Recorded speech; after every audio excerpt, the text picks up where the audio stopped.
Me emër të Allahut, mëshirues dhe përdlimtar i madh. Elir lam mim. Elir lam mim. Për makët u mundem me tokën me të afërt. Me arabët rreth kërmave të përmendura në fillim të sureve është folur dhe qartësuar me parë se cili është qëndrimi ymë. Persia dhe Roma, në atë kohë, ishin fuqitë më të mëdha në botë dhe mes tyre zhvilloheshin shpesh luftëra e përplasje, ashtu siç ndodh zakonisht mes fuqive të barabarta. Persianët ishin idhujtar dhe adhuronin zjarrin, ndërsa romakët besonin të uratin dhe ungjillin, gjë që i bënte ata të ishin më afër besimtarëve se sa persët. Për këtë arsye, muslimanët shpresonin dhe dëshironin fitoren e romakëve kundër persëve.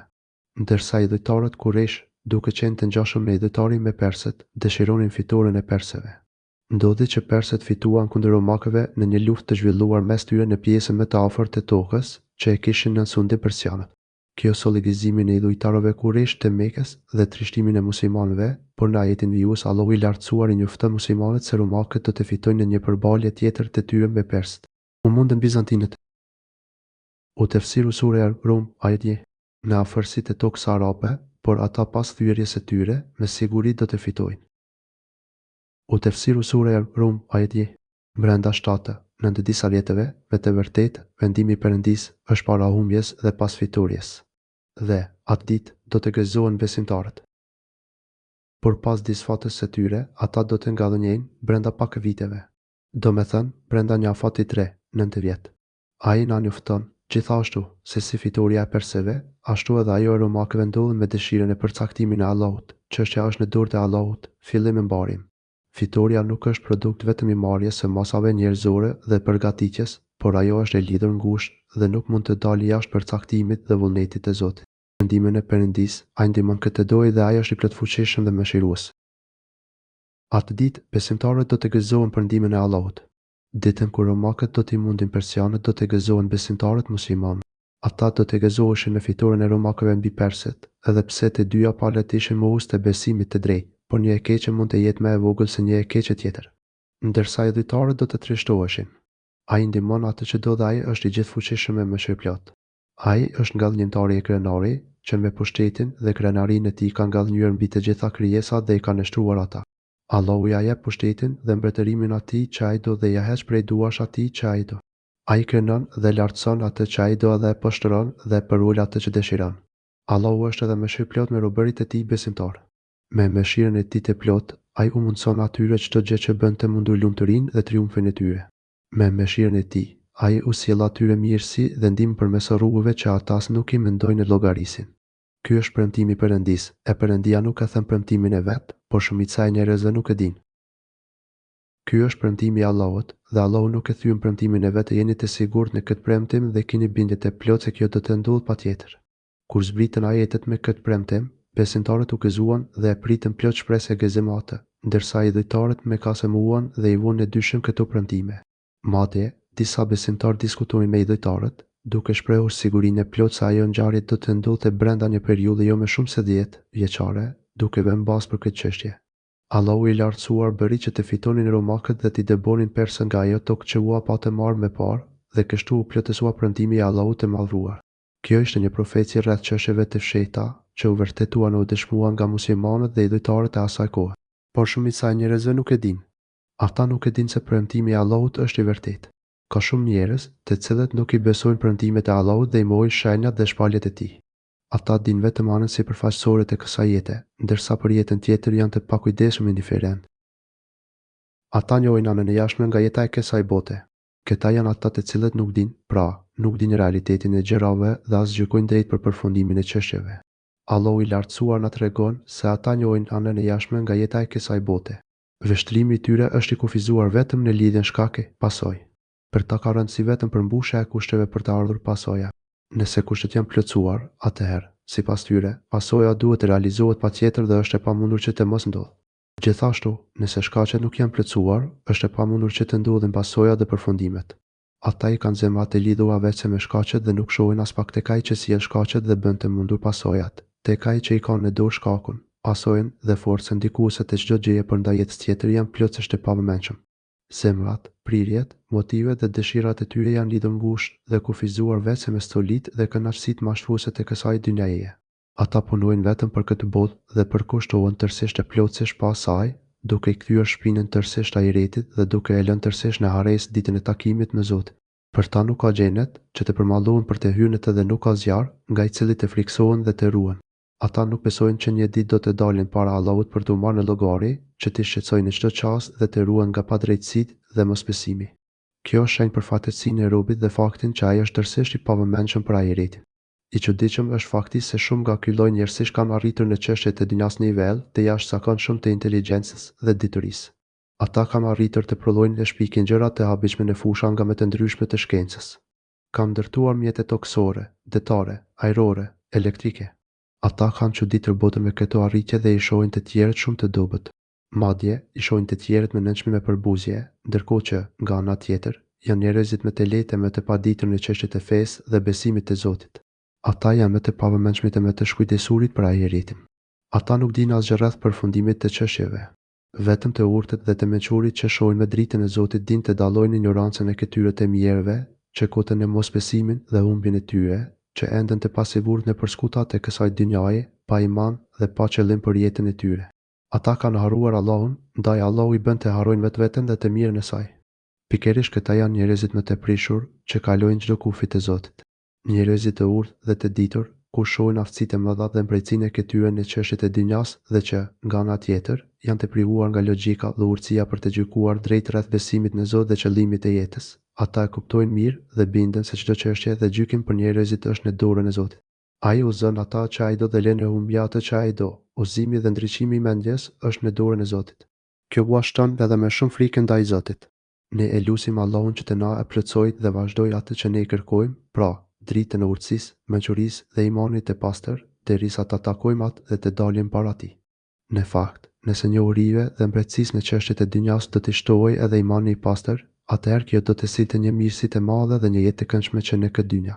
Por duke qenë se shumë nga njohuritë e kësaj dynjaje janë ndërtuar mbi mosbesimin dhe për të shërbyer mosbesimit e mohimit të Zotit, atëherë ato prodhuan veç se shkatërimin e moralit.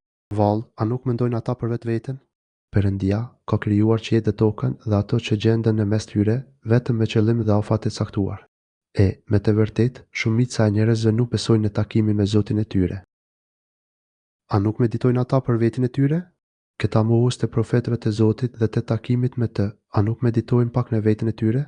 Pa dyshim, mjafton të meditojnë në veten e tyre për të gjetur shenjat e mëdha që tregojnë se ai që i bëri të ekzistojnë nga ai që e ka pushtetin për t'i rikthyer sërish pas vdekjes, ai që i bëri të kalojnë nëpër faza të ndryshme, nga një pikë uji në droçkë gjaku, pastaj në një kafshat mishi si e përtypur, pastaj jep shpirt dhe e bën një krijesë të gjallë një njeri, që do të dalë në këtë botë si fëmijë i dobët, pastaj rritet dhe bëhet njeri, pastaj rritet, piqet dhe më pas, nëse Zoti e lën në këtë jetë, plaket deri në pleqëri të thellë, pra, është e pamundur që ai t'i lërë të shpërfillur e pa u vendosur rregulla e ligje për jetën në këtë botë, pa i uruar dhe pa i ndaluar, pa i shpërblyer e pa i ndëshkuar. Allahu i krijoi qiellin dhe tokën dhe çdo gjë që gjendet ndërmjet tyre me një qëllim të madh. Dhe ky qëllim i vërtet dhe i rëndësishëm është që t'ju sprovojë secilin nga ju është me vepër mirë dhe për një kohë të përcaktuar, Allahu vendosi një afat për jetën tuaj në këtë dynjë. Kjo dynjë ka një afat dhe, kur të mbarojë ajo, atëherë ka ardhur koha e ahiretit. Atë ditë, toka do të shndërrohet në tjetër tokë dhe qielli do të shndërrohet në të tjerë qiell. Por shumë njerëz e mohojnë takimin me Zotin e tyre, ditën e ringjalljes. Për këtë arsye edhe nuk përgatiten për takimin me të. Ata të mirë nuk i besojnë profetet e Zotit që njoftuan për ditën e gjykimit, dhe ky ishte treguesi i mohimit të tyre pa asnjë argument dhe fakt ku të mbështeteshin. Madje, argumentet e shumta dhe të prera tregojnë se ringjallja dhe llogaria me drejtësi është e vërtetë që nuk mund të mohohet dhe të hidhet poshtë. Valla, a nuk kanë udhëtuar nëpër botë të shohin se si kanë përfunduar popujt e mëpashëm?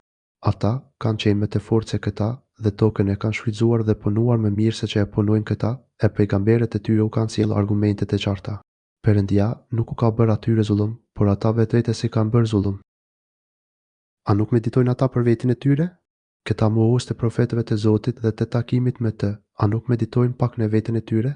Pa dyshim, mjafton të meditojnë në veten e tyre për të gjetur shenjat e mëdha që tregojnë se ai që i bëri të ekzistojnë nga ai që e ka pushtetin për t'i rikthyer sërish pas vdekjes, ai që i bëri të kalojnë nëpër faza të ndryshme, nga një pikë uji në droçkë gjaku, pastaj në një kafshat mishi si e përtypur, pastaj jep shpirt dhe e bën një krijesë të gjallë një njeri, që do të dalë në këtë botë si fëmijë i dobët, pastaj rritet dhe bëhet njeri, pastaj rritet, piqet dhe më pas, nëse Zoti e lën në këtë jetë, plaket deri në pleqëri të thellë, pra, është e pamundur që ai t'i lërë të shpërfillur e pa u vendosur rregulla e ligje për jetën në këtë botë, pa i udhëruar dhe pa i ndaluar, pa i shpërblyer e pa i ndshkuar. Allahu i krijoi qiejt dhe tokën dhe çdo gjë që gjendet ndërmjet tyre me një qëllim të madh. Dhe ky qëllim i vërtet dhe i rëndësishëm është që t'ju sprovojë secilin nga ju është me vepër mirë dhe për një kohë të përcaktuar, Allahu vendosi një afat për jetën tuaj në këtë dynja. Kjo dynja ka një afat dhe, kur të mbarojë ajo, atëherë ka ardhur koha e ahiretit. Atë ditë, toka do të shndërrohet në tjetër tokë dhe qiejt do të shndërrohen në të tjerë qiej. Por shumë njerëz e morin takimin me Zotin e tyre, ditën e ringjalljes. Për këtë arsye edhe nuk përgatiten për takimin me të.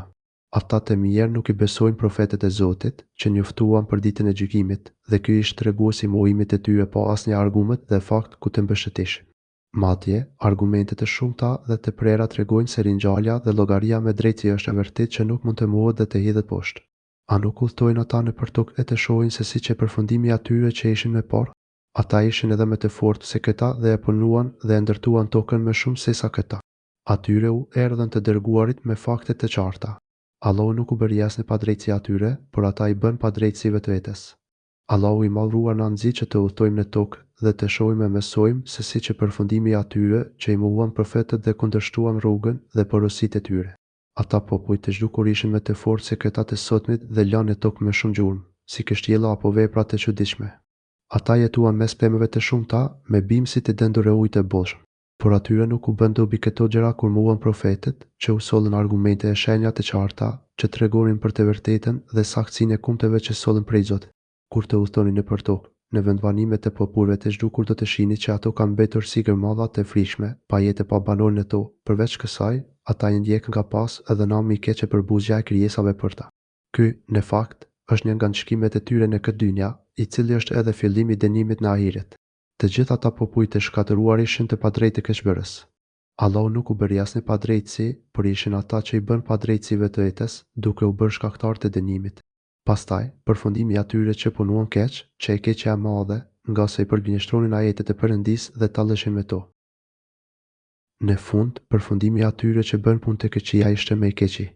I tillë ishte përfundimi i atyre që bën ligësi. Ai që një përfundim i shëmtuar dhe i tmeshëm.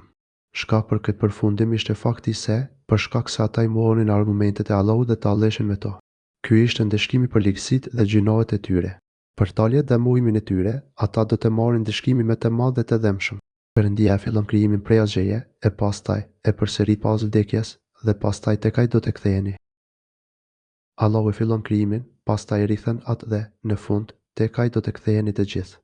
Allahu i madhruar në atë njofton se ai është i vetmi që e fillon krijimin e çdo gjëje dhe e rikthën atë dhe tek ai do të kthehen të gjithë. Kur ai të ringjall, ka për të shpërblyer për veprat e tyre në këtë dynja. Me pas përmendet ndëshkimi i punë këqive dhe shpërblimi i punë mirëve. Ai thotë: atë ditë kur të arrijë çasti dita e Kiametit, njerëzit e keqin do të mbesin shpreskëputur. Ditën kur të vijë ora, keqbërësit do të humbin çdo shpresë. Kur të vijë ora e Kiametit, atë ditë do të ngrihen njerëzit për të dalur para Zotit të botëve dhe kanë për ta parë Kiametin me syje do ta përjetojnë vetë. Atë ditë, keqbërësit do të humbin çdo shpresë, sepse ata nuk kanë bërë për atë ditë asgjë, veç mosbesimit, idhujtarisë dhe gjinave. Ata nuk bëjnë në këtë dynja ndonjë të mirë, që të mund të shpresonin atë ditë. Atyre do t'u zhduket gjithçka që ata besonin, si ajo shpresë e kohë që idhujt e puta do t'i ndihmojnë ose ndërmjetësojnë për ta. Ata nuk do të kenë ndërmjetës nga idhujt e vet dhe ata do t'i mohojnë idhujt e tyre. Ata nuk do të gjejnë ndonjë ndërmjetësues për idhujve të tyre dhe kanë për t'i mohuar ata. Mes gjithë atyre idhujve që ata i adhurojnë përveç Allahut në këtë dynja, ata nuk mund të gjejnë asnjë mik që të ndërmjetësojë për ta. Madje qoftë idhujtarët, qoftë idhujt do të distancohen nga njëri tjetri. Kështu, idhujt do të thonë, ne tashmë distancohemi para teje e dëshmojmë se ata nuk e adhuronin ne. Kasas 63. Ata do të makojnë njëri tjetrin dhe do të largohen nga njëri tjetri. Atë ditë, të mirët do të ndahen nga të ligjt, ashtu siç edhe në këtë dynja veprat e tyre dallohen dhe ndahen nga njëri tjetri.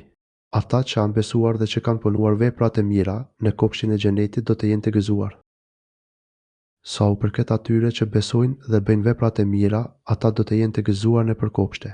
Këta besojnë në Allah me një besim të pastër, korrekt dhe të sinqertë, që e vërtetojnë edhe me veprat e tyre të mira e korrekte. Pikërisht këta fatum do të jenë të gëzuar nëpër kopshtet e xhenetit. Atje kanë nga të gjitha llojet të bimësisë dhe kënaqësive të shumta, prandaj edhe ata lumturohen dhe kënaqen me ushqimet e shijshme, pijet e këndshme dhe hyrit manitse. Atyre u shërbejnë të rinj dhe shërbëtor të hijshëm e të shkathët. Atje do të kënaqen me zërat e mrekullueshëm, që këndojnë me fjalë aq të bukura dhe do të shijojnë pamje të pashëmbullta. Aromat në të do të jenë të këndshme dhe të gjitha këto do t'u sjellin një gëzim, lumturi e kënaqësi, që askush nuk ka forcë e mundësi që t'ua shpjegoj e përshkruaj në këtë dynjë. E ata që kanë mohuar dhe përgënjeshtruar ajetet tona dhe takimin e ditën e Kiametit, ata do të hodhen në zjarr. Për sa u përket atyre që nuk besojnë dhe i mohojnë argumentet tona dhe takimin e botën tjetër, ata do të kenë dëshkrim të pandërprerë. Ata tregojnë mosmirnjohje për mirësitë e Allahut, duke refuzuar besimin e drejtë dhe duke mos u nështruar të jetojnë sipas shpalljes së Zotit. Ata refuzojnë të besojnë shenjat dhe shpalljet e Zotit që sollën profetët e tij. Për këtë arsye, këta lloj njerëzish do të jenë në dëshkim të pandërprerë. Xhehenemi i përfshin ata nga të gjitha drejtimet. Dhimbja u depërton thellë në shpirt. Zjarri u pjek fytyrën dhe u copëton zemrën e organet e barkut. Ky është dallimi që Zoti do të bëjë mes dy grupeve, mes të lumturve me kënaqësitë e përjetshme dhe të ndishkuarve në dhimbjet e përjetshme. Larsoni Perëndin kur bie muzvu dhe kur gëdhin drita. I madhruar qoftë Allah, dhe madhrojeni atë kur vjen mbrëmja dhe kur agon mëngjesi. I lavdëruar qoftë ai në qiell dhe në tokë, dhe lavdërojeni atë gjatë natës dhe në drekë. Allahu i lartësuar na njofton se ai është i pastër nga çdo emet dhe mangësi. Ai është i lartësuar dhe i madhruar, prandaj asnjë krijesë nuk mund të jetë ngjashme me të. Ky ajet është një uror që krijesat ta lartësojnë dhe madhrojnë atë mëngjes e mbrëmje, në kohën e mbrëmjes dhe të paraditës. Këto janë vaktet e 5 namazeve të ditës, kur Allahu i urdhëron robërit e tij që t'i bëjnë atij tesbih subhanal, Allah dhe t'i thurin hamde elhamdulillah. Në këtë urë hyn dhikri detyrueshëm, domethënë falja e 5 kohëve të namazit të detyrueshëm, por edhe dhikri i pëlqyeshëm, siç janë namazet e pëlqyeshme, dhikri pas namazeve dhe dhikri i mëngjesit dhe i mbrëmjes. Fakti që Allahu i lartësuar i ka përmendur këto kohë në mënyrë të veçantë tregon se dhikri dhe adhurimi gjatë këtyre kohëve 5 vaktet e namazit dhe koha para lindjes së diellit dhe para perëndimit të tij është më i mirë dhe i dobishëm sesa dëkrinë e kohë të tjera. Kështu, edhe tesbihu dhe tahmidi është shumë më i vyrë dhe i shpërblyeshëm se në kohë të tjera. Madje, çdo adhurim, edhe nëse në të nuk përmenden fjalët subhanallah, tesbihu dhe elhamdulillah, tahmidi konsiderohet tesbih për Allahun, nëse bëhet me sinqeritet dhe për kushtim vetëm për të. Madje, ky është tesbih dhe tahmid me vepra, duke treguar me adhurimet e tua se Allahu është i pastër dhe shumë i lartësuar, që të ketë shok dhe të barabartë në meritën e adhurimit. Me veprat dhe adhurimet e tua, ti tregon se askush prej krijesave nuk meriton sinqeritetin dhe kthimin e përunisi, por është vetëm Zoti që e meriton atë. Dhe për të është falënderimi në qiell dhe në tokë, në mbrëmje dhe në mesditë. U tefsiru sure Rum, ajet 17. Ai krijon nxjerr të gjallin prej të vdekurit dhe krijon të vdekurin prej të gjallit dhe e gjallëron tokën pas vdekjes shkretërimit të saj, po ashtu edhe ju do të nxjerreni prej varreve të ringjallur. Ai e nxjerr të gjallin prej të vdekurit. Ashtu si që nxjerr bimën e gjallë nga toka e vdekur, e nxjerr sythin nga kokra e pajet, e nxjerr pemën e madhe nga një far, e nxjerr zogun e vogël nga veza, e nxjerr besimtarin nga mohuesi që është i vdekur eti dhe të vdekurin prej të gjallit. E kundërta asaj që u përmend më sipër. Ai e ngjall tokën pasi është shkretuar. Kështu, ai ja lëshon asaj shiun kur ajo është e thatë, e shkret dhe pastaj e sheh se si ajo bymehet dhe fillon të velojë nga bimësia e larmishme dhe e bukur, dhe po ashtu do të nxirreni gjallë edhe ju prej varrezave. Kështu do të nxirreni të gjallë nga varret tuaja. Ky është një argument shumë i qartë, i prerë dhe shumë lehtë i kuptueshëm se ai që e ngjall dhe i jep jetë tokës, pasi ajo është e shkretë, e thatë, e pa jetë në të, ai ka për t'i ringjallur edhe të vdekurit nga varret e tyre. Nga ana logjike, nuk ka asnjë dallim në të dyja rastet dhe nuk ka kuptim mohimi dhe mospranimi i njërit, kur tjetrin e dëshmon dhe e sheh në realitet. Dhe, prej argumenteve të tij, është që ju krijuat prej dhëut, pastaj për një herë jeni bërë njerëz dhe jeni shpërndarë në të gjitha. Nga argumentet e tij është edhe se ai ju krijoi prej dheu. Në këtë ajet, Allahu i lartësuar na tregon shenja dhe argumentet që tregojnë se ai është i vetmi që meriton adhurimet e njerëzve dhe na tregon madhështinë e tij të plotë dhe absolute. Na tregon se ajo që ndodh në gjithësi është vullneti i tij dhe nën pushtetin dhe mbretërimin e tij të plotë. Ai na tregon se ai bukur është krijimi dhe përkujdesja e tij, sa e gjerë është mëshira, bamirësia dhe bujaria e tij. Ai thotë ai ju krijoi prej dheu. Kështu ishte krijimi i njeriu të parë, Ademit A.S., nga i cili do të dilte i gjithë lloji njerëzor dhe ju u bët njerëz, të shumtë që shpërndajeni nëpër tokë. Ai i cili ju krijoi nga dheu, pra, nga lë origjinë vetme, dhe pastaj ju bëri të shumoni e të shpërndaheni në skajet e tokës. Ai e meriton që të jeti vetëm i adhuruari me merit në zemrat tuaja, sepse ai është Zoti, krijuesi, furnizuesi, mbretëruesi, i lavdëruari, i përshkruar me çdo cilësi të lartë të bukur dhe absolute. Ai është mëshirëploti i dashur, i cili ka për t'ju ringjallur pas vdekjes tuaj. Dhe njeri prej argumenteve të tij është që prej jush janë krijuar femrat, që të qetësoheni pranë tyre dhe që në mes jush të lind vendosë dashuria dhe mëshira. Me të vërtetë, në këtë ka argumente për njerëzit që mendojnë. Nga argumentet e tij është që ai krijoi për ju bashkëshorte nga lloji juaj, që të gjeni prej tek ato dhe bëri që mes jush të ketë dashuri dhe mëshirë. Nga shenjat madhështore që i dëshmojmë në këtë jetë dhe që tregojnë mëshirën e tij, për kujdesin e madh për krijesat, urtësinë e tij gjithëpërfshirëse dhe diturinë e tij madhështore është edhe fakti që ai krijoi për ju bashkëshorte nga lloji juaj, të tilla që ju përshtaten juve dhe ju përshtateni atyre.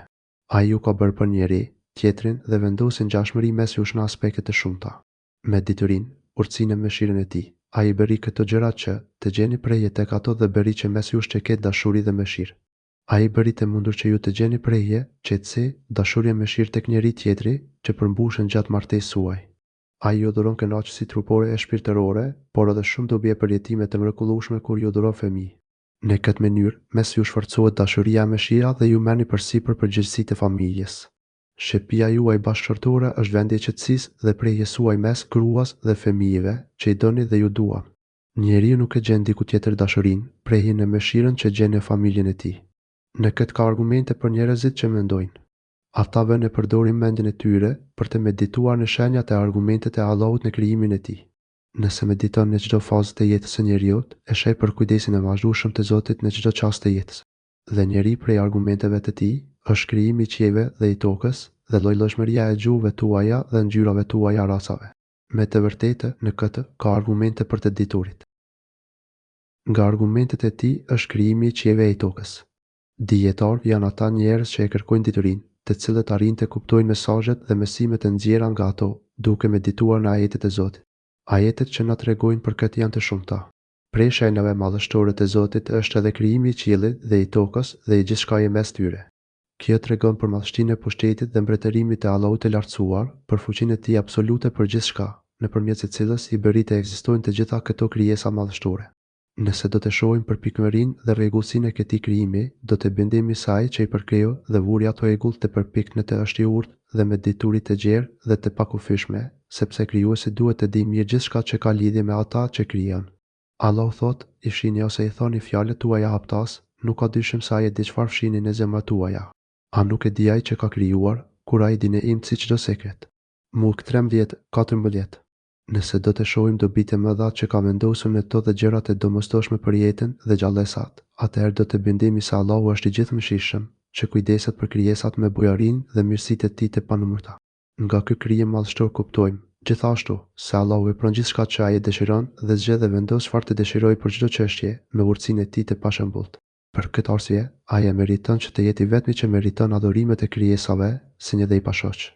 Të gjitha këto janë argumente logjike për të cilat Allahu i lartësuar i nxit njerëzit që të meditojnë dhe nxjerrin mësime prej tyre. Gjithashtu, ndër argumentet e tij janë edhe ndryshimi i gjuhëve dhe i ngjyrave tuaja. Edhe në këtë ka argumente për njerëzit e ditur. Mendoni sa të shumta dhe të ndryshme janë gjuhët tuaja, edhe pse origjina juaj është e njëjtë dhe aparati i nxjerrjes së gërmave është i njëjtë tek të gjithë. Megjithatë, nuk mund të gjesh dy zëra plotësisht të njëjtë. Çdo zëri e gjuhë, Allahu i ka dhënë karakteristika të veçanta që të dallohen nga njëri tjetri. Të gjitha këto tregojnë për fuqinë dhe pushtetin e tij të plot dhe për faktin se çdo gjë që përmbushet dhe ndodh është veç së dëshira dhe ajo që ai ka vendosur të jetë. Gjithashtu, kjo tregon se Allahu kujdeset shumë për njerëzit, duke bërë që larmishmëria e gjuhëve, zërave, e ngjyrave të tyre e pamjeve të tyre të shërbejë si lehtësim për marrëdhëniet mes tyre.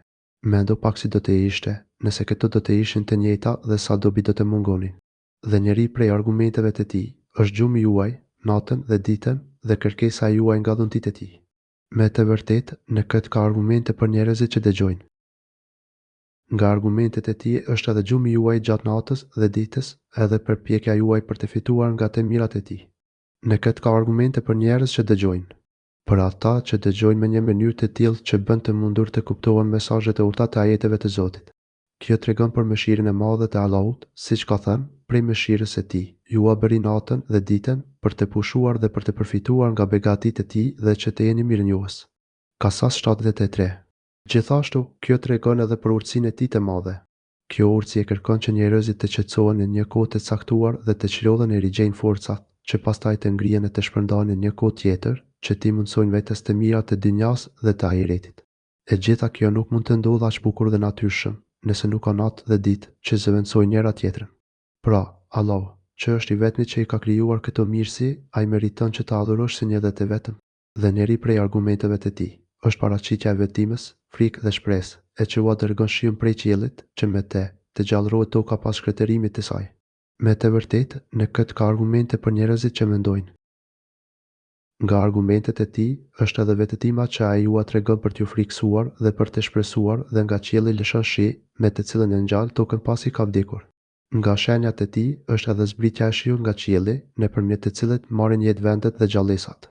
Përpara se të zbresë shiun, ai u nxjerr disa shenja, rrufen dhe bubullimen, nga e cila njerëzit frikësohen, por edhe u ngjall shpresë për shiun që pritet më pas. Në këtë ka argumente për një popull që mendon. Të gjitha këto tregojnë për bamirësinë gjithëpërfshirëse, detyrinë e gjerë të Allahut dhe perfeksionin e të cilën ai krijoi çdo gjë. Ato tregojnë, gjithashtu, edhe për urtësinë e tij dhe se ai do t'i ngjallë të vdekurit, ashtu siç ngjall tokën pasi është shkretuar dhe ka vdekur. Por kush sheh këto ajete dhe përfiton prej tyre? Allahu i lartësuar thot, në këtë ka argumente për një popull që mendon. Pra, vetëm ata që kanë logjikë e mend në kokë, që të kuptojnë e përfitojnë nga ato që dëgjojnë e shohin. Këta arrin që t'i fiksojnë këto ajete dhe pastaj të argumentojnë nëpërmjet tyre.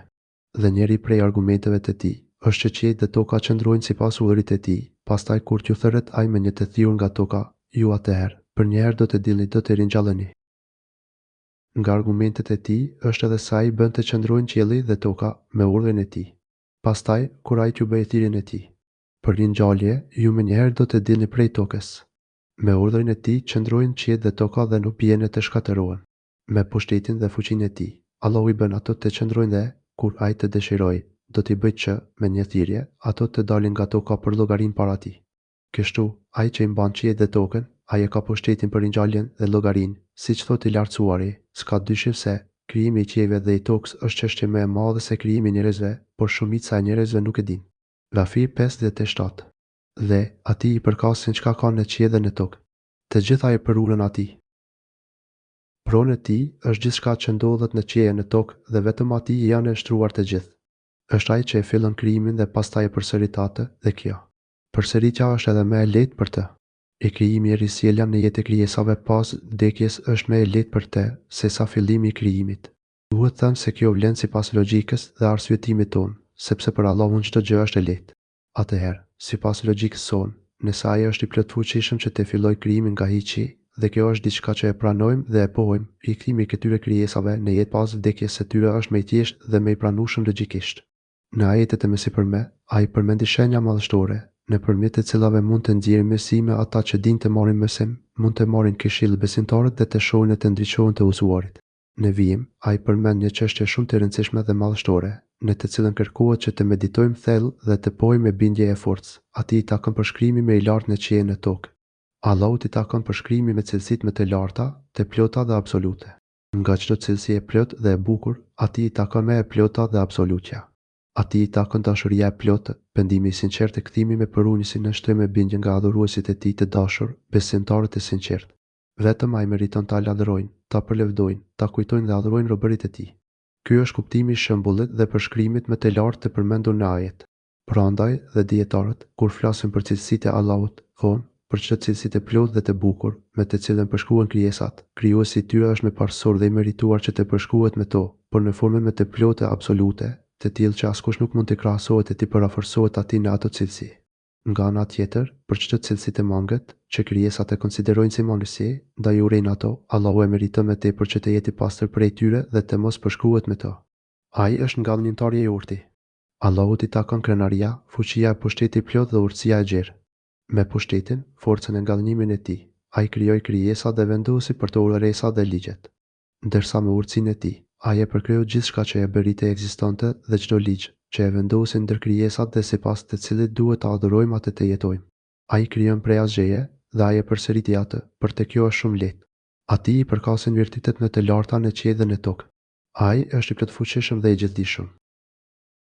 U tefsiru sura er Rum, ajet 26. Ai u ka sjell një shembull prej vet jush, a janë shok me ju, skllavërit tuaj, në furnizimin ton që u kemi bërë juve, e ju jeni të njëjtë në furnizim, dhe ju I druani atyre sikur që I druani njeri tjetrit. Si atëherë me bëni shok mua? Ja, kështu ne, u shpjegojmë argumentet tona, njerëzve që mendojnë. Ai Zoti ju jep një shembull nga vet ju. Ky është një shembull që Allahu I lartësuar e sjell për të treguar se sa I shëmtuar është shiku, shembull të cilën nuk e nevojë të mundohesh shumë për ta kuptuar. Mos vallë, ju I konsideroni si shok, ortak ata që I keni në zotërimin tuaj, në atë që ne ju adham juve. Në pronësi dhe kështu të jeni të barabartë në të. A ka ndonjë nga sklavërit e sklavet që ju zotëroni që të pretendoj se ka pjesë dhe të drejtë të barabartë në pasurinë tuaj, sikurse edhe ju? A e pranoni që ata dhe ju të keni të drejta të barabarta në pasurinë tuaj? Përgjigjja është, sigurisht që jo. Madje, ju friksoheni prej tyre, ashtu siç friksoheni nga njeri tjetri. Ju friksoheni prej tyre ashtu siç friksoheni nga të lirët, nga të cilët druani se mund të pretendojnë edhe me të drejtë ndonjë pjesë nga pasuria juaj. Me fjalë të tjera, ju kur nuk do të dëshironi që dikush prej atyre që I keni në zotërimin tuaj të ketë pjesë në pasurinë dhe pushtetin tuaj. Dhe të mendosh se nuk jeni ju ata që I keni krijuar ata dhe as e keni ju në dorë rrezikun e tyre. Madje, si ju, ashtu edhe ata, jeni të gjithë krijesa të barabarta para Zotit. Atëherë, pyetja që ju shtrohet, si është e mundur që të pretendoni se Zoti ka shok e partner në krijimin e tij dhe I konsideroni ata si të barabartë, të njëjtë të ngjashëm me të në meritën e adhurimit, ndërkohë që ju për veten tuaj nuk e pranoni një gjë të tillë. Çuditse kjo është nga gjërat më të çuditshme dhe të papranueshme. Gjithashtu, është treguesi me ndjelëcisë atyre që I shoqërojnë Zotit shok në pushtetin e tij dhe në meritën e adhurimit të tij si një të vetëm.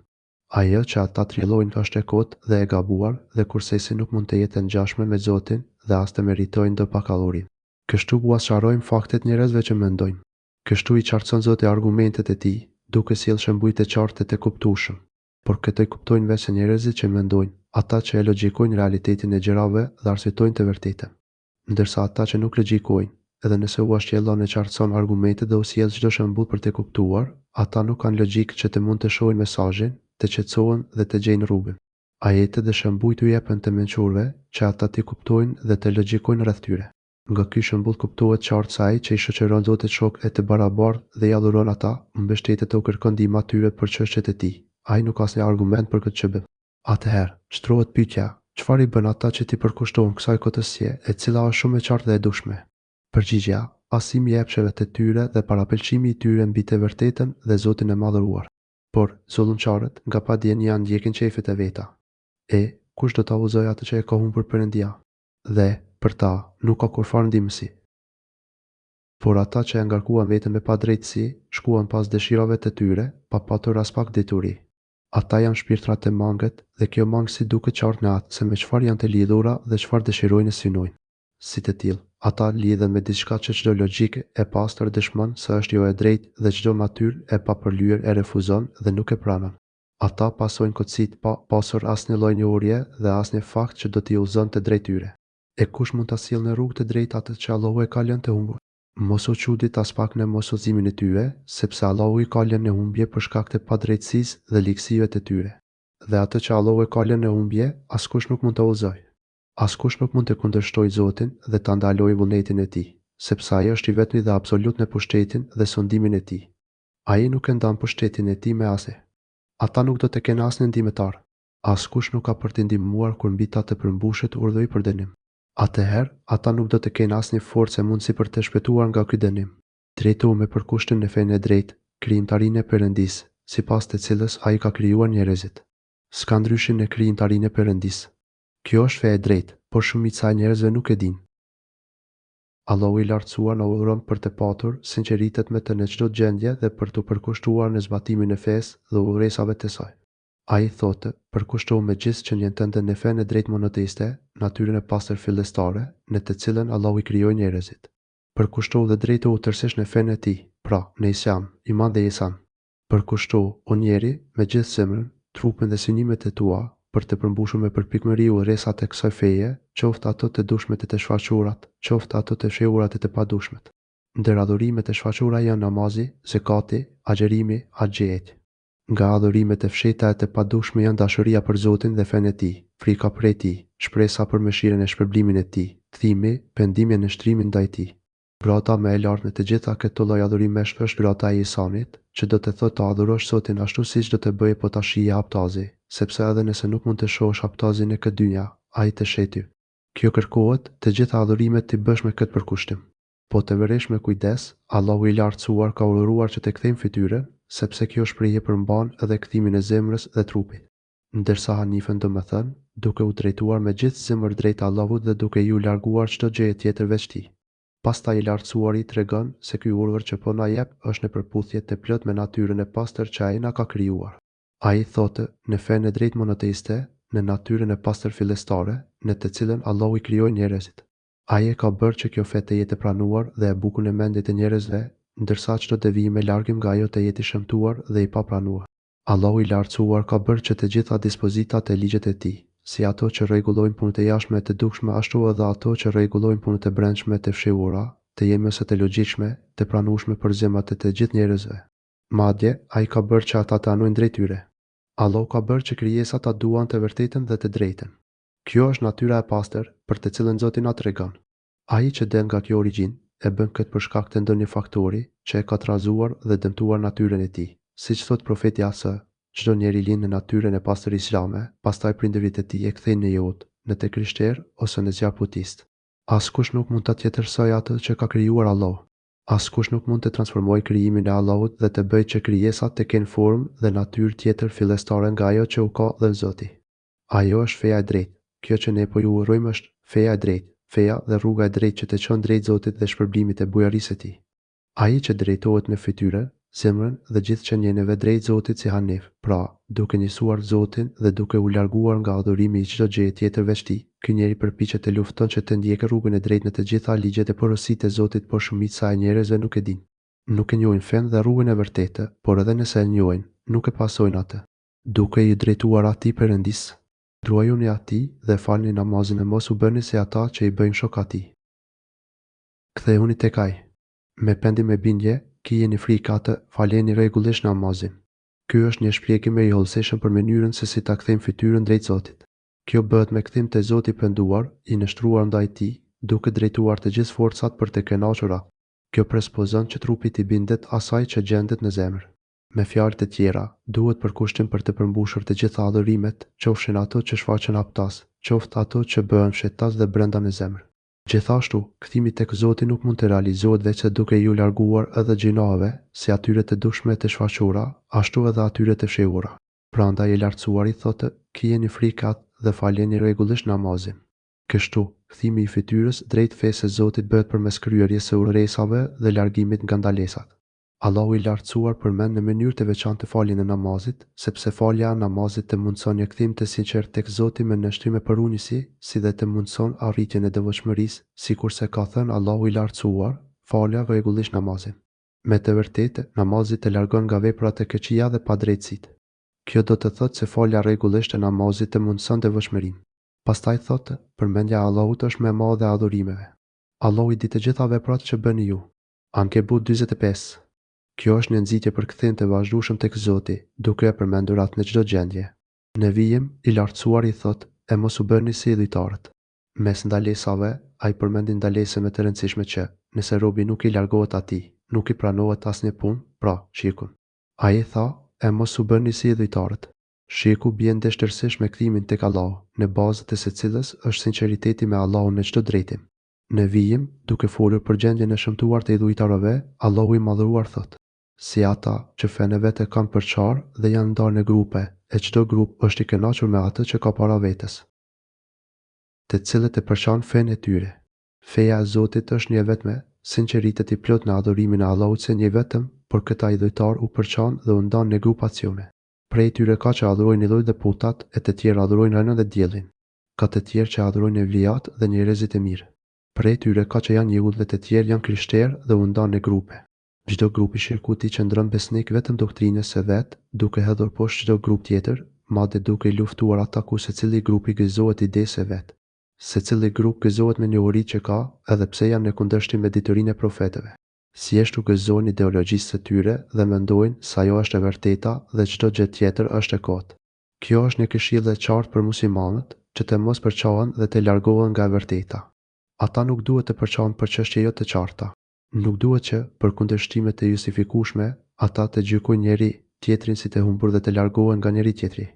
Ata duhet të kuptojnë se përçarja mes muslimanëve është një nga veprat më të synuara të shejtanit dhe një nga kurthet e tij, me të cilat ai lufton muslimanët. Nga ana tjetër, puna për bashkimin e muslimanëve është një nga veprat më të mira, madje nga llojet më të pëlqyera të xhihatit në rrugën e Zotit dhe një nga veprat që të afrojnë më shumë tek Allahu i lartësuar.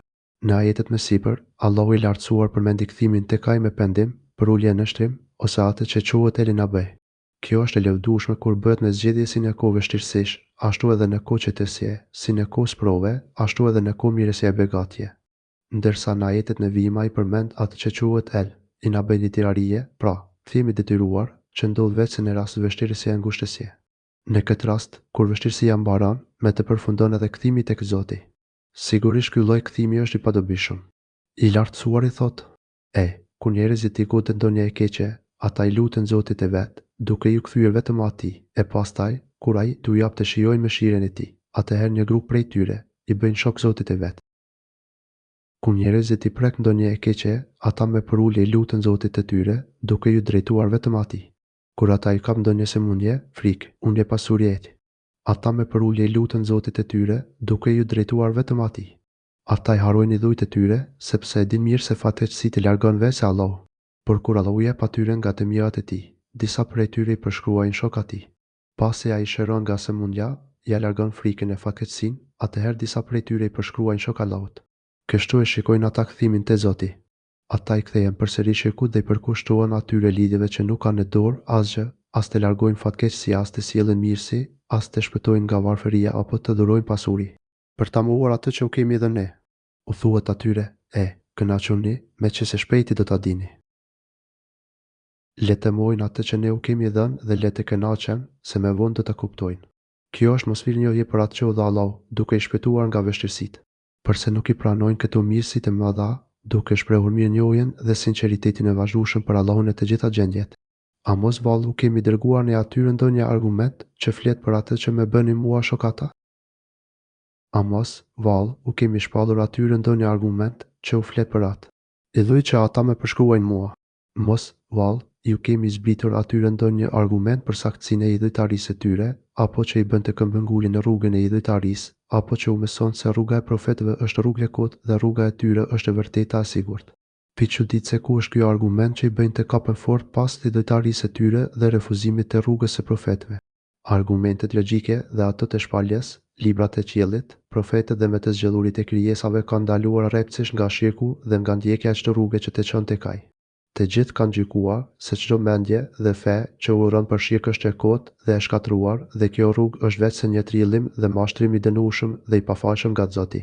Kështu, shirku i këtyre nuk bazohet në asnjë argument, por është thjesht prej devijimit të shejtanit të malkuar dhe ndjekje e pasioneve të ndaluara e të shfrenuara. Kur ne t'u japim njerëzve ta shijojnë dhuntin, ata gëzohen me të, e kur t'i godas fatkeqësia për atë që e kanë punuar duart e tyre, atëherë e humbin shpresën. Kur ne u japim njerëzve begatjet e mira nga mëshira jon, ata gëzohen me to.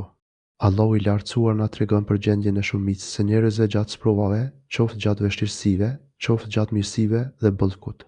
Kështu ata, kur Allahu i lartësuar u jep të kënaqur nga mëshira e tij pasuri, fitime të shumta, ndihmë. Ata gëzohen në atë mënyrë që i çon me një mallësive të kënaqësi.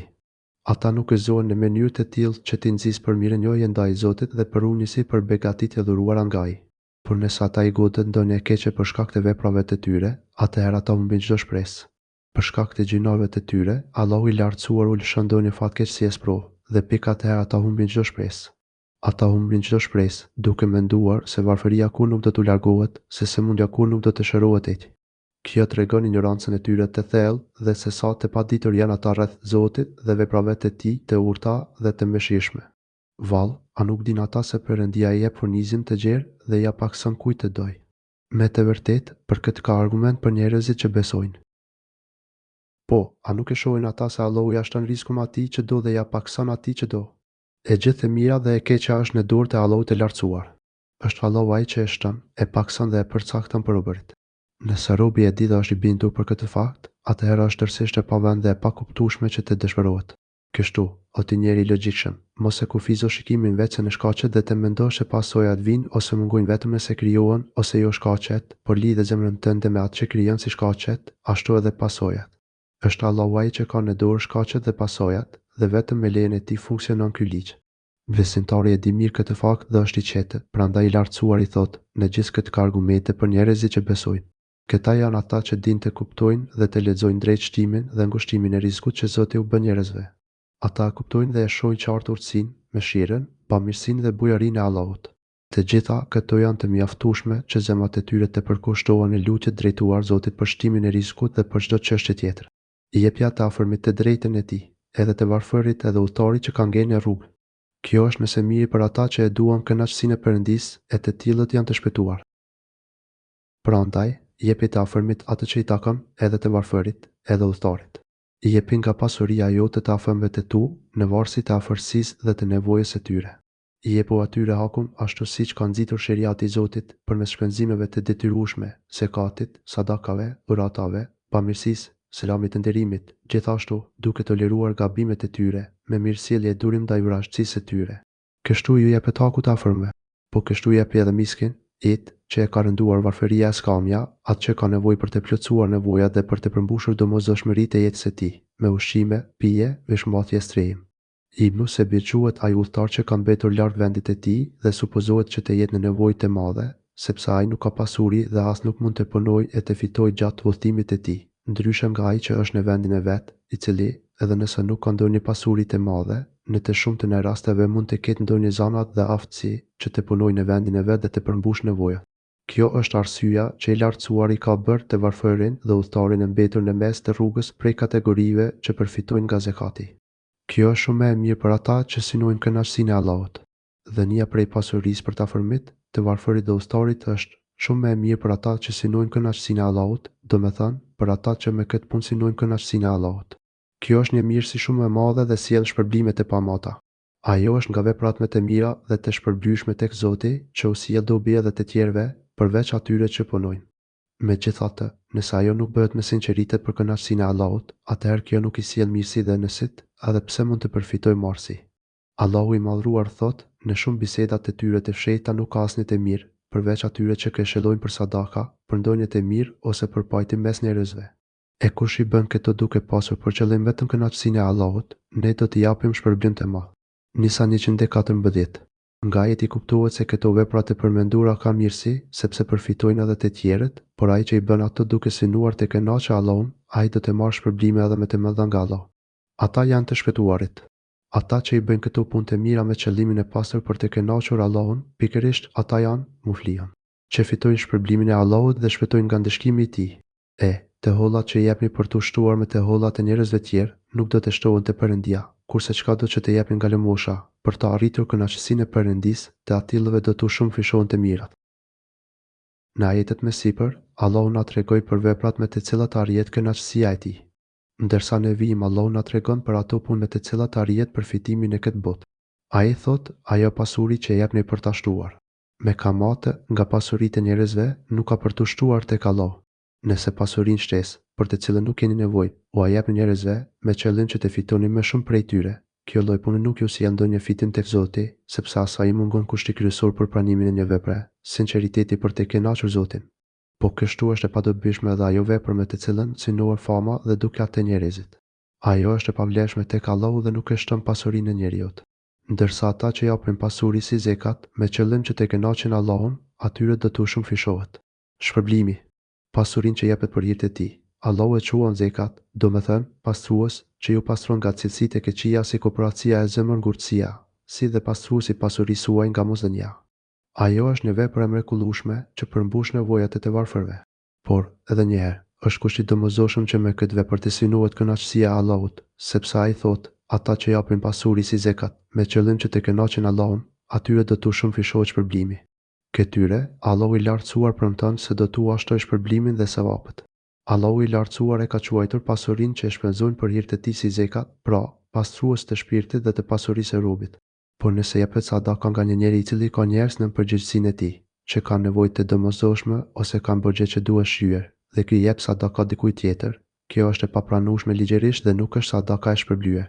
Me fjalë të tjera, pastrimi arrihet ashtu siç uzon sheriati, pra, duke përmbushur detyrimet e përgjegjësisë fillimisht, pastaj duke dhënë nga pasuria me qëllimin që të kënaqësh Zotin. Kështu, thjesht dhënia e pasurisë nuk I mundson njeriu pastrim dhe të mira, derisa të jetë me këto cilësi që e përshkruan Zoti, ndërsa me I devotshmi do të jetë larg këtij dënimit, ai që e jep pasurinë e vet të pastrohet, jo për të shpërblyer dikë që I ka bërë mirë më parë, por vetëm për të fituar kënaqësinë e Zotit të vet me të lartë. Padyshim, ai do ta gëzojë atë kënaqësi. Leje 17:21. Dhe kjo arrihet duke përmbushur udhëzimet e sheriatit, përgjegjësitë e detyrueshme dhe pastaj ato që vijnë pas tyre. Perëndia është ai që ju ka krijuar e ju ka dhënë furnizim, pastaj ju vdes e pastaj ju ngjall. A ka ndonjë nga idhujt tuaj që bën diçka kësaj?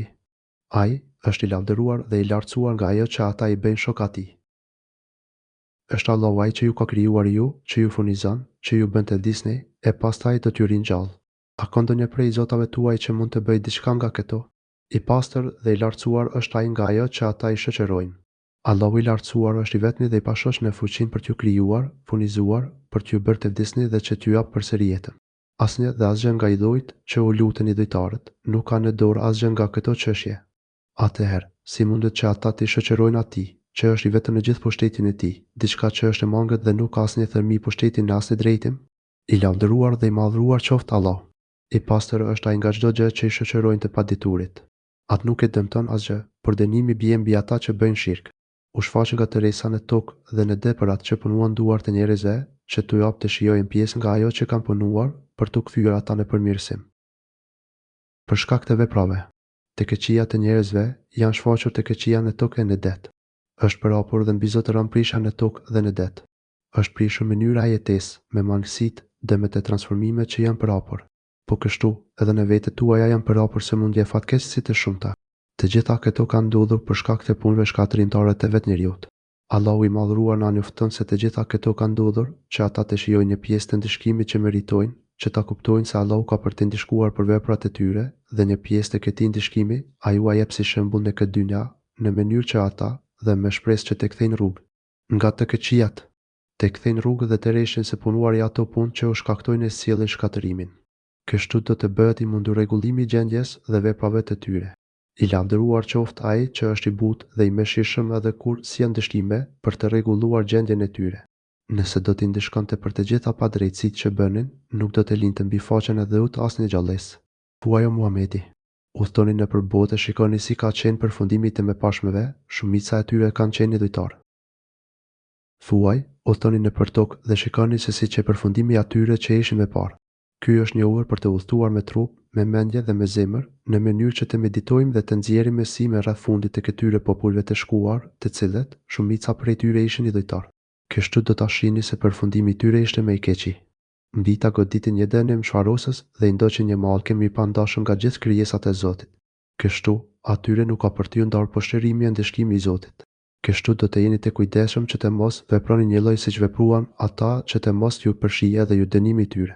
Të jeni të bindur se drejtësia dhe urtësia e Allahut vepron në çdo kohë e në çdo vend. Drejtohuni me përkushtim në fenë e drejtë islamizmin, para se të vijë prej Perëndisë dita që nuk mund të shtyhet nga askush. Atë ditë ata do të ndahen. Prandaj, përqendrohu në fenë e drejtë, përkushtohu me zemër dhe nënshtroje tërësisht trupin tënd që të plotësosh fenë e drejtë të Zotit në jetën tënde. Përmbushi udhëresat, ruaju nga ndalesat me këmbëngulje, përkushtim gjallëri dhe zbatu porositë, si ato që zbatuar haptazi dhe ato që duhen përmbushur e zbatuar fshetazi.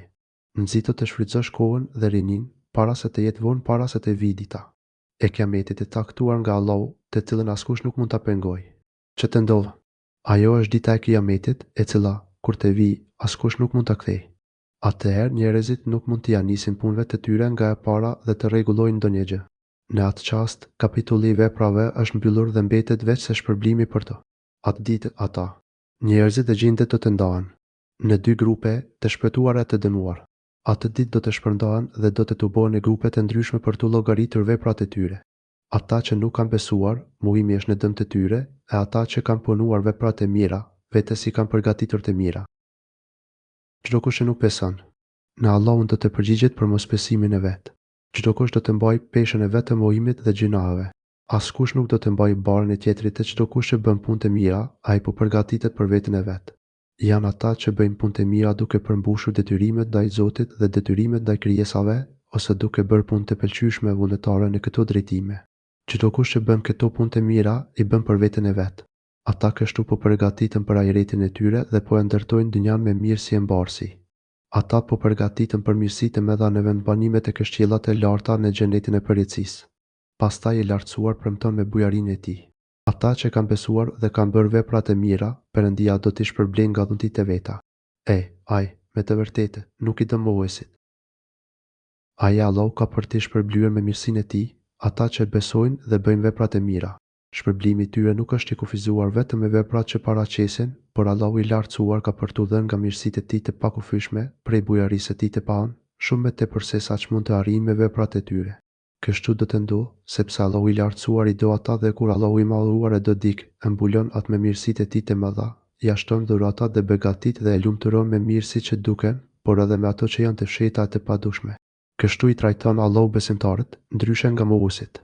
Duke qenë se Allahu i urën ata, u jep dënimin e merituar, por nuk thotë se do të shtoj dënimin mbi ata që e meritojnë. Me të vërtetë, ai nuk i do ata që refuzojnë të besojnë. Përfundimi i tyre është dënimi i merituar me drejtësinë e Allahut. Dhe njëri prej dokumenteve të tij është dërgimi i errërave si arriquese, që të shijonin nga mëshira e tij, që ania të lundrojë me udhërin e tij, që të kërkonin nga dhuntia e tij dhe që të jeni mirënjohës. Nga argumentet e tij janë edhe errërat që ai dërgon. Të mbledhin rejtë si për gëzim. Parashjot, ndër argumente që tregojnë për mëshirën e tij dhe për faktin që ai do t'i ringjallë të vdekurit dhe se ai është i vetmi Zot që meriton adhurimin, që ai është mbreti dhe i lavdëruari, janë edhe errërat që ai dërgon si për gëzim parashjot.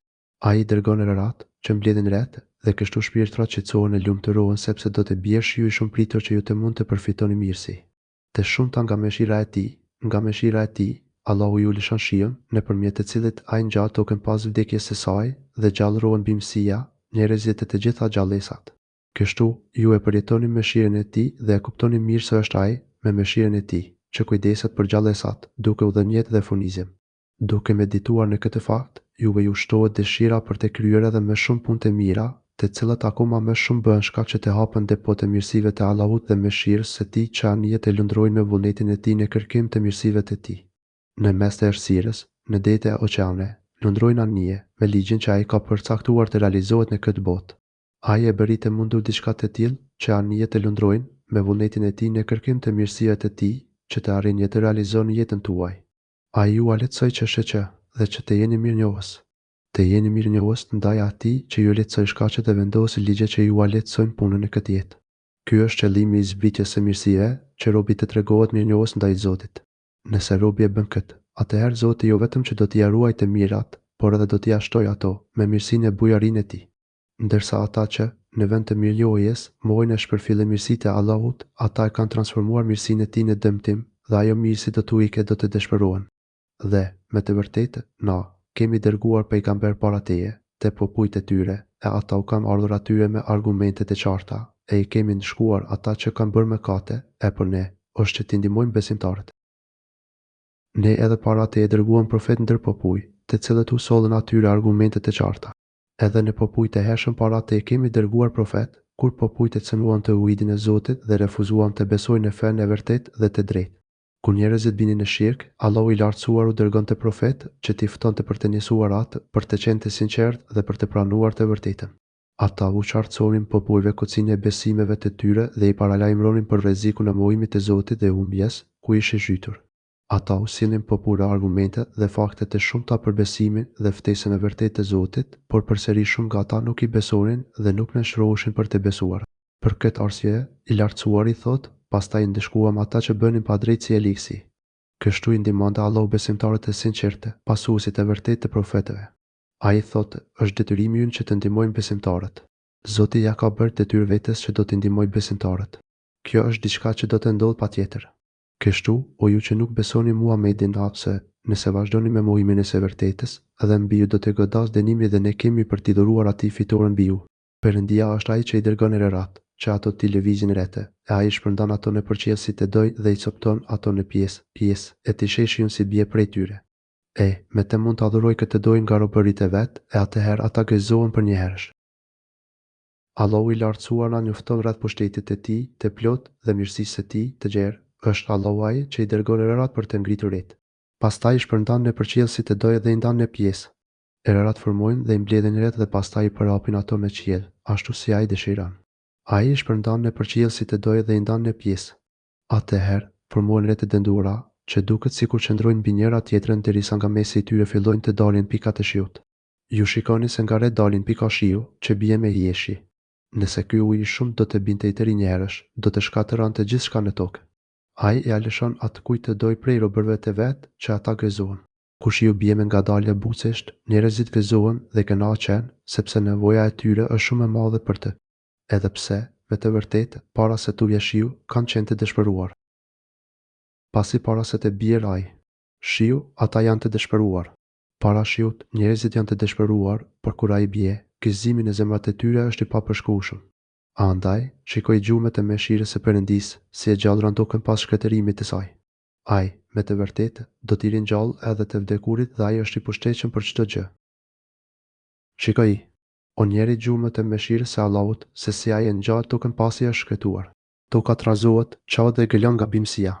Kështu do t'u jap jetë ai njerëzve që janë të vdekur, sepse ai ka fuqi për gjithçka. Pushteti i Allahut është absolut dhe asgjë nuk është e pamundshme për të, edhe pse mund të duket e pamundur për mendjen dhe logjikën e njerëzve. Dhe, sikur të dërgonim ne, furtunë, e ata të shihnin që çdo gjë është zerdhur, edhe pas kësaj do të mbeteshin mohues të lëntive. Nëse ne lëshojmë ndonjë furtunë mbi të mbjellat e tyre dhe ata i shohin ato të zërdhura, e të shkatëruara, pas kësaj, ata do të nxitojnë të mohojnë besimin. Në Zot, Allahu i lartësuar na tregon gjendjen e krijesave, që nuk tregojnë mirënjohje për atë, me gjithë mirësitë e tij dhe faktin se ai e ngjall tokën pasi ka vdekur dhe është shkretuar, duke shpërndarë në të mëshirën e tij. Nuk e mendojnë ata të mirë se çfarë do të ndodhte nëse Allahu do t'u lëshonte atyre bimë një erë të fuqishme e shkatruese. Si do të veprojnë kur ta shohin atë të zvedhur, gati për t'u shkatruar. Këta mosmirënjohës do të nxitojnë të mohojnë besimin e drejtë. Ata harrojnë të gjitha mirësitë e shkuara dhe ngutën të shprehë mohimin e Zotit. Këtyre të mirëve nuk u bën dobi këshillat e çortimet. Me të vërtetë, ti o Muhamedi, nuk mund të bësh i vdekuri dhe as i shudhëtit të dëgjojnë tirjen kur ata ta kthejnë shpinën ty duke u larguar. Ti o Muhammed nuk mund t'i bësh të vdekurit të dëgjojnë dhe as nuk mund t'i bësh të shudhërit që ta dëgjojnë tirjen, sidomos kur ata të kthejnë shpinën e largohen. Dhe sidomos kur ata të kthejnë shpinën e largohen. Aq e pamundur është që këta të dëgjojnë e të kuptojnë atë që u bën dobi, saqë krahasohet me pamundësinë që të dëgjojë i shudhëri ose i vdekuri. Dhe ti nuk mund ta udhëzosh të verbërin nga humbja e tij. Ti mund të bësh të dëgjojnë vetëm ata që besojnë në ajetet tona, dhe ata janë muslimanë të vërtetë. Ti as nuk mund t'i udhëzosh të verbërit që të shpëtojnë nga rruga e humbjes, sepse ata nuk kanë mundësi të shohin për shkak të verbërisë së tyre. Ti mund t'i bësh të dëgjojnë vetëm ata që besojnë në argumentet tona dhe janë nështruar në Islam. Për t'i zbatuar ato, këta janë ata që përfitojnë dhe u bën dobi dëgjimi i udhëzimeve të Zotit. Janë ata që i besojnë argumentet e Zotit me zemrat e tyre dhe dorëzohen tërësisht në fenë e tij. Ata i shoqëron vazhdimisht një forcë e madhe që i shtyn të pranojnë këshillat dhe paralajmërimet. Zemrat e tyre pranojnë imanin dhe janë të përshtatshme e të përgatitura për ta pranuar dhe vepruar sipas tij. Ata besojnë çdo shenjë të sjellë nga Zoti dhe shprehin gatshmërinë për të zbatuar çdo udhëresë dhe të largohen nga çdo ndalesë e Zotit, që është brenda mundësive të tyre. Perëndia është ai që ju ka krijuar prej një dobësie, pastaj, pas dobësisë, u ka bërë të fuqishëm, e ju ka bërë, pas fuqisë të dobët dhe pleqë, ai krijon çka të dojë, ai është i plotëdijshëm dhe i pushtetshëm për çdo gjë. Është Allahu ai që ju krijon ju në një gjendje të dobët, dhe pas asaj dobësie ju jep fuqi, dhe pas fuqisë ai sjell dobësi e thinja në kokë. Pleqëri. Allahu i lartësuar na njofton rreth detyrisë së tij të gjerë, pushtetit madhështor dhe urtësisë së tij absolute. Në fillim të krijimit, njeriu është shumë i dobët. Ai fillon si një pikë lëng, pastaj si një droç gjaku, pastaj si një copë mishi si kashat e pëtypur, derisa ai bëhet një krijesë me shpirt në barkun e nënës, nga ku pastaj lindet del në këtë botë. Gjatë kohës së fëmijërisë, kjo krijesë është shumë e dobët, e pafuqishme dhe ka nevojë për kujdes të vazhdueshëm. Pastaj Allahu i ladhruar e forcon dhe i jep fuqi këtij njeriu pak nga pak, derisa ai arrin në kohën e rinis, kur forcat dhe aftësitë e tij fillojnë të plotësohen. Njeriu forcohet qoftë nga ana fizike, qoftë ajo intelektuale e shpirtërore nëse do të besojë. Me vonë, vjen sërish faza e dobësimit dhe kthimit pas, që është koha e pleqërisë. Ai krijon siç dëshiron ai. Ai është gjithëdituri i përpushteshmi. Ai këtë e bën me urtësinë e tij të madhe dhe të panë. Një urtësi e kësaj është që njeriu të shohë dhe të bindet për dobësinë e tij, që të kuptojë mirë se koha e fuqisë së tij është e kufizuar nga dy faza dobësie, njëra para saj, në kohën e fëmijërisë, dhe njëra pas saj, në kohën e pleqërisë. Njeriu duhet të kuptojë se nga vetja e tij nuk pritet gjë tjetër veç mangësisë. Sikur të mos ishte fuqia që i jep Zoti, ai nuk do të arrinte atë forcë me të cilën krenohet. Ai duhet të mendojë edhe diçka tjetër. Nëse fuqia e tij do të vazhdonte të shtohej, ai do të kalonte çdo kufin e padrejtësi e rebelim. Prej urtësisë së këtij, rregullit të vendosur nga Zoti është që njerëzit ta njohin mirë pushtetin e Zotit mbi çdo gjë. Ai krijon gjërat, administron dhe rregullon çështjet dhe asgjë nga këto nuk e lodh atë, nuk e dobëson e nuk ia pakson forcën e pushtetit. Asnjë mangësi nuk mund të mendohet për pushtetin e cilësitë të Zotit të gjithësisë. Dhe, atë ditë kur të arrijë qasti i Kiameti, betohen mëkatarët, se në varr tokë kanë qëndruar një kohë të shkurtër. Kështu ata shmangen nga e vërteta. Ditën kur të vijë ora e gjykimit për të shfaqsuar keqbërësit do të betohen se pas kanë qëndruar. Në këtë botë veç një orë. Allahu i lartësuar na njofton rreth ditës së Kiametit dhe faktit se ajo do të vijë befas dhe shumë shpejt. Kur të ndodh ora e Kiametit, keqbërësit do të betohen se kanë qëndruar në këtë botë veç një orë. Ata do të betohen se kanë qëndruar në këtë dynja shumë pake, madje vetëm një orë. Këto fjalë i thonë në formën e justifikimit për mosbesimin e tyre, me shpresën se mbasa u sjell ndonjë dobi. Ata duan të justifikohen me kohën e shkurtër, që nuk patën mundësi të reflektonin dhe të besonin. Por kjo është gënjeshtër dhe e papranueshme, po kështu kanë gënjur ata edhe më parë. Në dynja, edhe kur kanë qenë në këtë jetë, ata bënin mashtrime e shpifje për të justifikuar mosbesimin e tyre në Zot dhe mospasimin e besimit të pastër. Ata e kanë refuzuar udhëzimin që profetët sollën nga Zoti i tyre. Ndërsa në ajet ata mohojnë edhe atë që ka qenë për ta diçka e prekshme, pra, qëndrimin e gjatë në dynja dhe të mjaftueshëm për të besuar dhe reflektuar drejt. Ky është zakoni dhe morali i tyre i ulët dhe i shëmtuar, dhe njeriu do të ringjallet në atë gjendje që ka vdekur. Mëkatarëve, të cilëve u është ditëria dhe besimi, u thonë, ju, me të vërtet, keni qëndruar aq sa ju ka caktuar Perëndia në libër, deri në ditën e ringjalljes. Ja kjo është dita e ringjalljes, por që ju këtë nuk e keni ditur. Kurse ata të cilëve u është dhënë dituri dhe besem, do të thonë, ju keni qëndruar aq sa e pati caktuar Allahu deri në ditën e ringjalljes. Allahu i lartësuar i ka nderuar me dituri dhe iman. Dituria rreth së vërtetës është cilësi e tyre. Imani i tyre është i sinqertë, sepse ata japin përparësi së vërtetës. Kështu, duke qenë se ata njohin mirë të vërtetën dhe japin përparësi asaj mbi çdo gjë tjetër, atëherë edhe fjalët e tyre janë të vërteta dhe në përputhje të plotë me veprat e tyre. Ata janë të parët që bëjnë ato punë të mira që u mësojnë të tjerëve. Ata gjithmonë thonë të vërtetën kur flasin. Ata thonë atë ditë, ju keni qëndruar aq sa e pati caktuar Allahu deri në ditën e ringjalljes.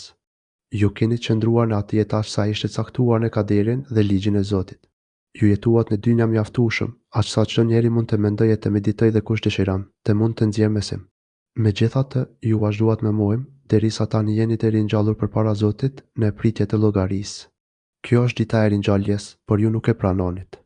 Ju e mornit ringjalljen, prandaj tani, në ditën e gjykimit, pretendoni se në dynja nuk qëndruat mjaftueshëm për të besuar e gjykuar drejt. A thua se nuk patët kohë të mjaftueshme që të kthehesh tek Zoti të penduar e të nështruar për ta adhuruar atë. Paditëria ishte ajo që ju priu dhe mosbesimi e mohimit të vërtetës u bëi pandashëm për ju. Atë ditë, atyre që kanë bërë zullum, nuk do t'u bëj dobi arsyetimi, as nuk do t'u lejohet që të kërkojnë falje. Kështu, atë ditë atyre që kanë bërë padrejtësi, asnjë pendes nuk u bën dobi edhe nëse pretendoni se nuk dini gjë dhe nuk ju patën ardhur argumentet ose se nuk patët kohë e mundësi të mjaftueshme për të besuar. Kështu do të dalë i qartë mashtrimi juaj. Kjo do të ndodhë me dëshminë e njerëzve të ditur dhe besimtar. Madje, për këtë do të dëshmojnë edhe vetë lekurat, duart e këmbët e tyre. Edhe nëse kërkojnë që t'u jepet mundësia të kthehen në dynja, që të mos bëjnë ashtu siç bën, por të pendohen e besojnë, atyre nuk do t'u jepet kjo mundësi. Tashmë koha për të shprehur pendes dhe për të ndryshuar ka marrë fund dhe askujt nuk i pranohet justifikimi i as që kërkohet e arsyetuar. Ata nuk do të mund të largojnë dënimin që e meritojnë kundër vetes së tyre, as do t'u jepet mundësia për këtë. Dhe, me të vërtetë, në këtë Kurani, na u kemi sjell njerëzve gjithfarë shembuj. Sikur ti, t'u sjellsh atyre çfarë do argumenti mrekullie, ata mohuesit, me siguri, do të thonin, ju jeni vetëm të degeneruar. Ne u kemi sjell njerëzve në këtë Kurani çdo lloj shembulli. Kjo tregon për përkujdesin e madh të Zotit për ne, për mëshirën e butësinë e tij të madhe kur ai na mëson atë që nuk e dim. Ai thotë, ne u kemi sjell njerëzve në këtë Kur'an çdo lloj shembulli. Nëpërmjet këtyre shembullve, Allahu na sqaron të vërtetën dhe çështjet që duhet i dim. Kështu, askush nuk do të ketë me justifikim para Zotit. Nëpërmjet disa shembullve, Allahu i lartësuar i përafron gjërat konceptuale përmes gjërave të prekshme të dëshmueshme nga shqisat, që njerëzit i kuptojnë më mirë. Ndërsa në disa rastet e tjera, ai pasqyron e i përshkruan ngjarjet që do të ndodhin aq realisht, saqë duket se ato tashmë kanë ndodhur dhe kanë përfunduar. Në Kur'an sillen shumë shembuj të tillë. Edhe në këtë ajet e kemi një shembull të tillë. I lartësuari na tregon se çfarë do të ndodhë ditën e Kiametit dhe përgjendjen e keqbërësve atë ditë. Ai na tregon për keqardhjen e tyre të madhe dhe se prej tyre nuk do të pranohen justifikimet, autokritikat apo keqardhjet. Mohuesit e fesë janë të padrejtë dhe dinë veç se të mohojnë me kokëfortë e të vërtetën e qartë. Megjithatë, çfarëdo argumenti që tu sjellsh atyre, ata që nuk besojnë gjithmonë do të thonë, ju nuk bëni gjë tjetër, veç se thoni kocira. Edhe nëse u sjell ndonjë shenjë mrekulli që tregon se ajo që sollet prej Zotit është e vërtetë, ata që nuk besojnë gjithmonë do të thonë, ju thoni kocira. Kështu, thonë për të vërtetën se ajo është e kotë. Në këtë mënyrë reagojnë ata ndaj shenjave e mrekullive të Allahut, sepse zemrat e tyre janë të mbushura me kufër, refuzim dhe padrejtësi, si dhe për shkak të vulosjes së zemrave të tyre. Ato, zemra i vulos Zoti, ndaj janë tërësisht të painteresuara rreth Zotit e besimit të vërtetë. Ja, kështu, Perëndia u vulos zemrat atyre që nuk dinë. Kështu i vulos Allahu zemrat atyre që nuk duan të kuptojnë. Në ato zemra nuk hyj mirësia dhe ata nuk arrin që të konceptojnë gjërat ashtu siç duhet. Madje, të vërtetën e shohin të kotë dhe të kotën e shohin si të vërtetë. Duhet i Muhamedi, se me siguri, premtimet e Perëndisë janë të vërteta dhe le të mos mashtrojnë kursesi ata që nuk besojnë. Prandaj, bëj durim sepse premtimi i Allahut është i vërtetë. Ki durim për të zbatuar urdhëresat e Zotit dhe në përpjekjet për të ftuar njerëzit në rrugën e tij. Nëse ata kundërshtojnë, mos u dëshpëro dhe mos ndalo nga rruga jote. Gjithmonë mbaj mend se premtimi i Allahut është i vërtetë. Për këtë nuk ka asnjë dyshim. Kujtimi i vazhdueshëm i këtij fakti është një ndihmë e madhe dhe një nxitje e fortë e durimit. Kur njeriu sigurohet se veprat e tij kur nuk do të humbasen, por do të gjejnë të plot shpërblimin, i duket të lehtë dhe e përballueshme çdo vështirësi e vuajtje gjatë rrugës. Çdo gjë e vështirë bëhet e thjeshtë dhe çdo punë e madhe që kryeni duket e vogël dhe e pakët. Prandaj punon gjithmonë me shumë kur mos lejohet të telekonin vendosmërinë ata që kanë dyshime. Këta kanë iman të dobët dhe nuk kanë siguri, prandaj dhe qëllimet i kanë të ulta dhe durimin e pakët. Kur mos të plagështojnë dhe frenojnë këta lloj njerëzish. Nëse nuk tregohesh i kujdesshëm me ta, do të plagështojnë dhe do të bëjnë të paqëndrueshëm në zbatimin e urdhëresave. Dobësia e shpirtit njerëzor i ndihmon ata, ndaj të shtyn që tu përgjasosh dhe ti miratosh ata. Ajeti tregon se çdo besimtar i mirë që ka siguri të fortë në besim dhe gëzon një mendje të shëndosh, e ka të lehtë të jetë i durueshëm dhe këmbëngulës në jetën sipas fesë së tij. Ndërsa ai që është i dobët në sigurinë dhe logjikën e tij, është i dobët edhe në durimin për të jetuar sipas fesë së tij. I pari është si tërpinjtë e arës, ndërsa i dyti është si lëvozhga e saj. E lut Allahun të na ndihmojë e të na ruaj.